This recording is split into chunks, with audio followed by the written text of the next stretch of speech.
for women. So nakita niyo naman po lahat po tayo mga kababaihan na nakaupo at mag-dual citizenship. So just for a few reminders, pwede po kayo mag-engage in business, pwede po kayong bumoto na sa kasunod siguro sa 2028 na election na po kasi tapos na po yung registration period for the midterm elections this May. But definitely po for 2028, for the presidential elections, pwede na po kayong bumoto. So please take care of your identification certificate. Once lang po namin yung i-issue sa inyo, so huwag niyo pong walain, huwag niyo pong sana hindi ma-damage. Kasi po, every time you apply for a passport, and make sure that you bring that certificate with you. Kasi isa po siya sa hahanapin na requirements sa inyo if you renew your Philippine passport.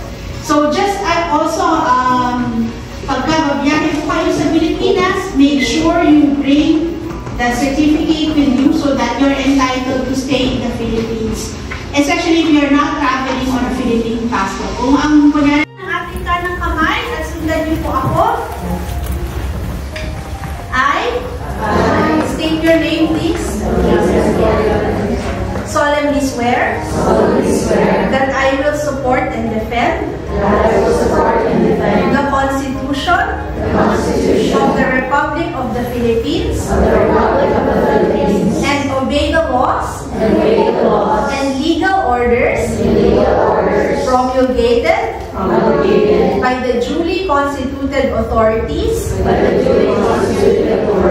of the Philippines, and I hereby declare that I recognize and accept the supreme authority of the Philippines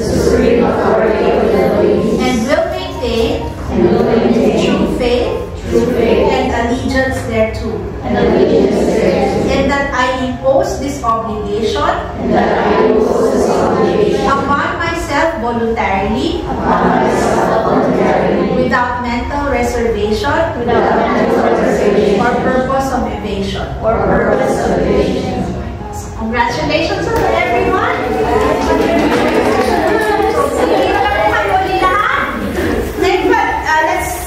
Manatili po tayo nakatayo, and let's all face the flag. Put our right hands on our hearts as we listen to the Filipino. Tumayo po tayo lahat at sabay-sabay nating awitin ang pambansang awit ng Pilipinas.